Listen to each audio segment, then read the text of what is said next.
Now, the most awaited thing, that is the chief guest address. May I welcome Professor J.B. Nadda, sir, Director CEC New Delhi, to share his message on this occasion.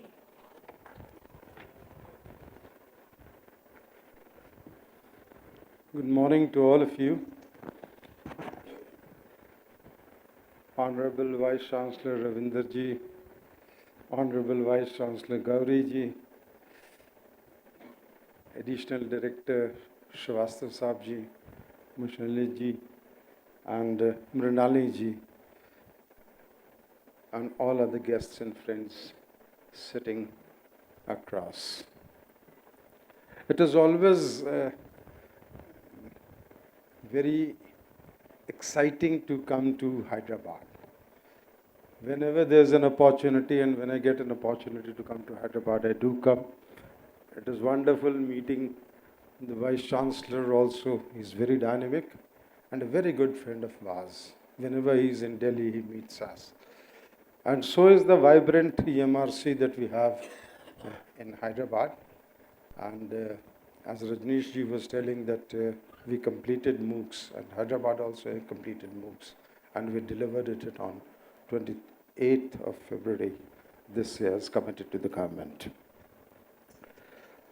So for me, Hyderabad is like any opportunity that I get. I would like to be here and I would like to associate. I felt like having a seminar here. That is why I spoke to him. And I was so happy that he immediately grabbed the opportunity and he said everything would happen. And that is why we are here today.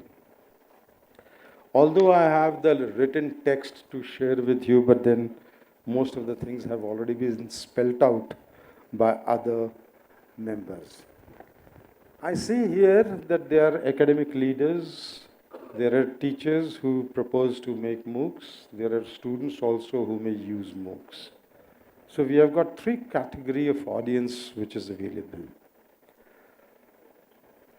And that is where I changed my way of thinking and thought of sharing some different things which I was not prepared with.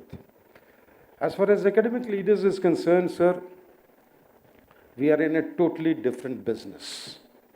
When we talk about MOOCs, when we talk about documentaries, when we talk about Swayam Prabha, I think that most of us do not understand as to how do we go about using the technology and bring education to the doorstep of individuals. What goes behind that, you have no idea. And that is where probably you may consider that we are just producing, and it is as easy as a classroom session, and then the courses are prepared and put forward, and students take the courses and everybody is happy and fine. No, it is not that way. Let us believe in two things. The younger generation is tech savvy. First of all, you have your own frustration. The old generation, I am also not very tech savvy. मुझे भी अपना mobile दूसरे को देना पड़ता है, जरा इसमें ये कर दो. Being a director of CEC, I also have to do that. Now this is my frustration when my daughter picks up my phone and starts doing this. बोलते धीरे करो, हमको समझ में नहीं आता. You know, this is the frustration which comes out. Now we, the elder generation who are going to take decisions for them, need to accept our shortcomings first. And unless we accept the shortcomings and accept what they are doing, is they are doing. Many people have got a lot of reasons, you know, digital education will lead to this kind of society, digital education will lead to this kind of society. Time has gone to cry. It is going to stay. It is sticking there. You may not enjoy it, they enjoy it. And they are going to live with it. So why cry? Why find reasons? Let us start thinking, how can we help? How can we promote? How can we help people to go further and develop good kind of courses and MOOCs? So the biggest challenge is changing the mindset of a conventional teaching to the mindset of digital education. Another big problem that I see is that education is basically in concurrent list. And that is where center does something and states do something. I have been traveling across India, country, and I have seen that many people have got different kinds of reasons that digital education will destroy a lot of things and various other things. And so much so, in state universities, many of the regulations passed by the University Grants Commission or All India Council for Technical Education is not followed. That is only because they are also a legal entity which has been created by the state assembly, and center is also a legal entity which has been created by the parliament. Now, one legal entity cannot, subject to punishment to another legal entity. But mind it, friends, time has changed. New education policy has come in. And Higher Education Commission of India is going to be in place. And Higher Education Commission of India will have 4 pillars.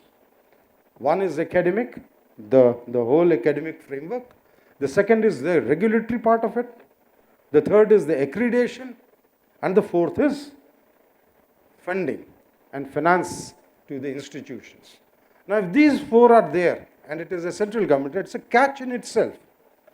If the state universities do not follow the academic program of the central organization which it disseminates, and it does not follow the regulations which it pushes through, then certainly the central government may not accredit you.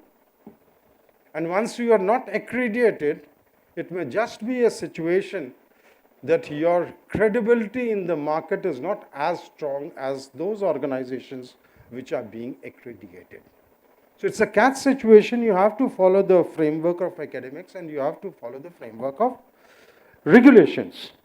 And once accredited, only those universities may get funding from the center, otherwise they will not. Can you think of a situation if you don't follow, say for example, ABC, Academic Bank of Credit, if you don't follow these digital education norms, then I think the students will move out from your universities and go to those places where these things are being followed. Because when you don't get accredited, the students of that place will not get admission in foreign universities. The credibility is at stake. And that is where I think we have to look in a holistic way and come out of the challenge and fight it. There are some organizations which have been extremely successful not following the regulations of the central government. Like for AICT, it says that any MBA program must be started after getting approval from AICT. None of the IIMs followed it. They did not give degree, they gave diploma. So diploma is something which can be given without the regulation. But then you need to be that good to establish yourself in that fashion that you don't bother about the regulations, who gives permission to whom, we don't bother. Our commitment towards education is such, IIMs never bothered. Now a new bill has come and it has been passed in Parliament as far as IIMs is also concerned. Another hiccup for accepting digital education for us is that many people think that there will be loss of jobs. Now this is a myth.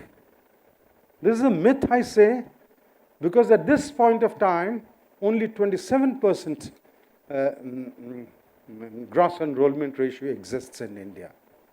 And the government has an ambitious plan to have 50% gross enrollment ratio by 2035. We are left with about 12 years and 8-9 months. In 12 years, 8-9 months, we need to double the gross enrollment ratio.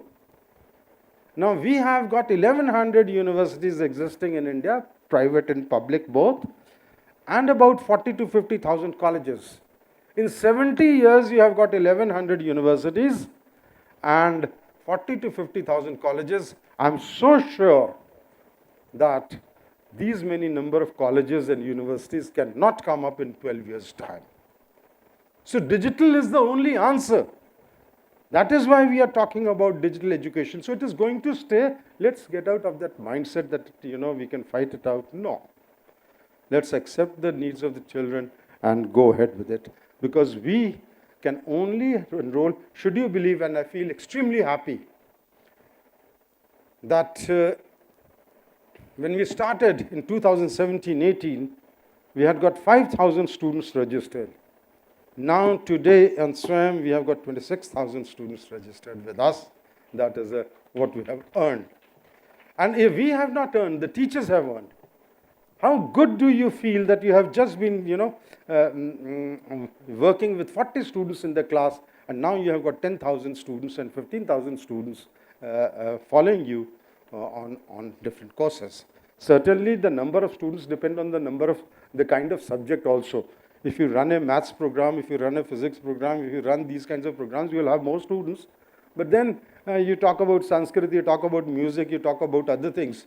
Probably you may have lesser number of students. But that set apart, it's such a good feeling that, the world is coming to and watching you, your courses, and appreciating you. It's a great blessing for others. The other rigidity that we feel is that even the existing universities, I happen to be the chairman of the committee who has permitted 40% credits can be earned through SWAYAM portal by any conventional student or conventional education student, any university. Now what happens is I've seen rigidity to such an extent that in universities they say if you don't have 5 students for a particular subject, we will not offer that subject. Here a student wants to take up a subject because it is available on SWAYAM, they don't let them. Why do they not let them? Because they are so rigid in their framework. Sir, academic leaders, that is why I'm talking about. They say it is not in our ordinance. The subject, I can only give credit for the subjects which are there in the ordinance. Can't you not find a way in the Executive Council to pass a resolution that subjects taken on SWAYAM platform will be acceptable to give a credit like that? So 40% you give more choices to the students. Students want to live their life. They want to do physics. Along with that, they want to do music also. So keeping that in mind, the opportunities, the flexibility available that should be given to the students. I'm not talking about the shortage of faculty in universities and the learning habits which have changed over a period of time of younger students. They talk about learning habits also. I'll just make a passing comment. I don't know how much do you accept or not. Some people say that there is a research done and the attention span of any student is about 13 to 15 minutes or 14, 15 minutes. Now, friends, I would suggest that those students who have attention span of 14, 15 minutes, they may do something else which is good for them rather than true education. Because education is tapasya, and you can't even hold a sitar if you just have attention span of 14, 15 years, 14, 15 minutes. So anybody, any academic program that you think, you are a doctor, you are doing a surgery, and if your span of attention is about 12, 13 minutes, then it's doomed. If you are an engineer, if you have a attention span of 12, 13 minutes, then you're doomed. So you need to develop that kind of mind, that education is more serious a business than it appears to be. Friends, we are educating in 2, 3 different ways. One is MOOCs, and the other is documentaries. Very recently, we held a documentary film festival at Madurai. And just 1 or 2 examples that I can give you is that 600 hours of film was shot for a documentary. The name of the documentary was The First Flight.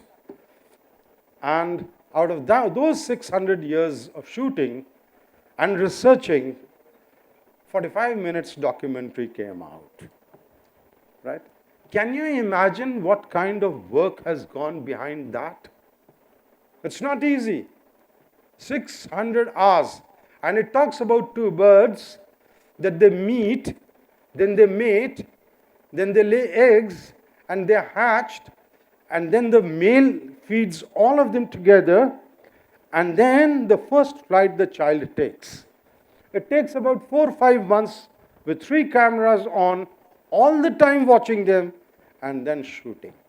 It is such a difficult business that we are in. You talk about MOOCs, it sticks with us.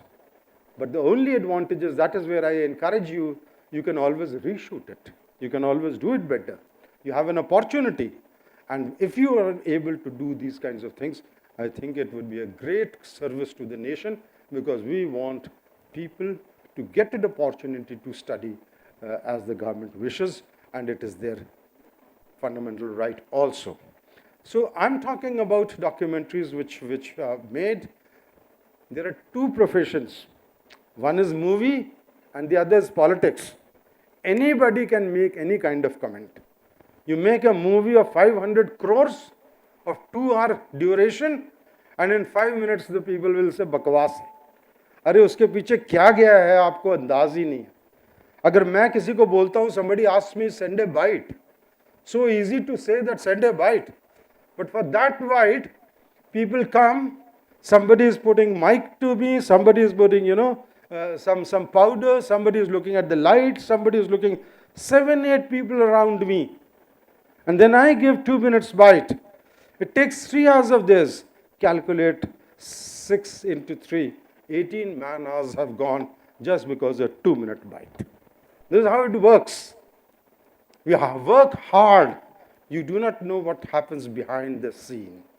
It is they who create it. So let us appreciate it. Let us change the mindset. Let us accept the technology, and let this nation go further and beyond.